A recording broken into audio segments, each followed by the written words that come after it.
Hey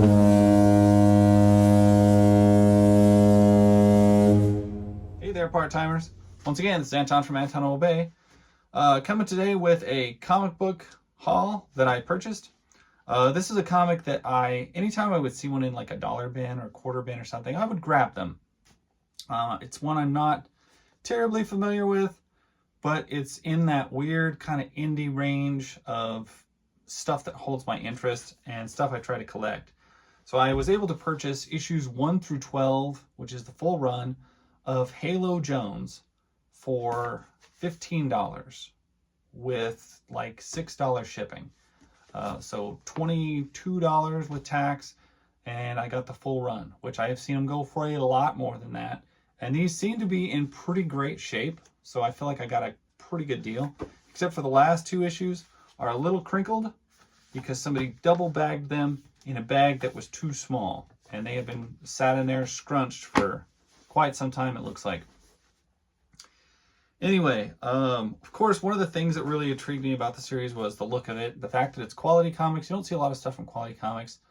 A mark against it, in my opinion, is the fact that it is an Alan Moore book, and I really don't care for Alan Moore. I have never really been a fan. I think he made some pretty decent comics, but mostly on accident. He seems to be something of a fucking jackass from what I can tell. But Halo Jones has a great look to it. These are reprints from a book he did earlier, or these were printed in a book earlier, and these were just reprinted by Quality Comics. And one of the things, I had to look this up because I really didn't know much about the series at all. But a lot of the complaints was that when Quality Comics reprinted these, they stretched and distorted the art, so it's a little bit botched from the original intent.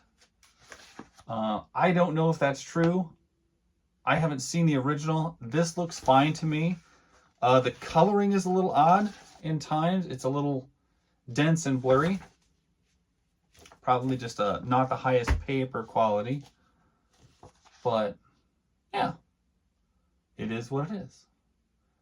So I've tried to snag a few other things from Quality Comics. I will always grab, and here's the thing on the back. Whenever I see Deacon Slade Robot Hunter, I always grab those. I haven't run across too many others, but I do have some Quality Comics Judge Dredd, which I do always pick up when I can. But this is just a cool pop and cover.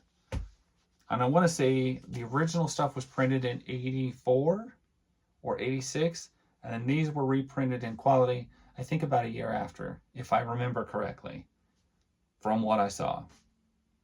But anyway, interesting looking book. I know it came recommended by the lovely gentleman that used to make comics kayfabe or cartoonist kayfabe.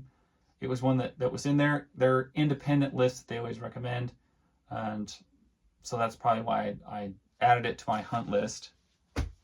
And the fact that I could get the whole series really cheap, I'm not gonna pass on it. But it just arrived in the mail today. Weather here is getting cold, but I wanted to give you guys a peek at some of the covers at least. Interiors, it's just got a good look to it. Very 80s, but hey, don't have a problem with that. It's looking like very similar ads. Like, you always get the same ads on the back. As far as these comics' existence in a comic book store, other than like a quarter bin or possibly a dollar bin, these are books that I never would have seen new on the shelf for sale. These are before my time. I didn't start collecting comics till about 91. Did I buy a comic book ever? 91 to 93, I kind of dabbled and I found some stuff that I was really interested in. But I didn't go to a comic book store, an official comic book store, till my late teens, possibly early 20s. There just wasn't any where I lived. So, And I'm kind of back there again because there's no comic book stores around. That's okay. I'm all right with that. Issue 11. And the series wraps up with issue 12. And I did flip inside there. It does seem to give like a definitive end of story. This is how it was written. This is the end of the story. So I thought that was, I appreciate that. And then the last half of the book is like a Judge Dredd story, I think. So that is what it is. I've seen other sets of these go for like 60, 70 bucks. And I was like, yeah, I'll never pay that for it. And I was just going to maybe slowly track them all down through quarter bins or dollar bins. But the fact that I get the whole set, boom, shipped to my house for 22 bucks, that's what I'm going to do. Anyway, thank you guys for watching. That's not a lot of info about Halo because I don't know that much. And it's really just a book that just showed up. I just unpacked it and just wanted to give you a look at them. And I appreciate you guys watching. So, hope it is warmer wherever you are because it is getting cold here in Kansas. But I kind of expected that. I knew that was coming. But anyway, you guys have a good one. Keep collecting. Collect what you enjoy. Don't do it for the wrong reasons. I will catch you guys later. Bye, part-timers.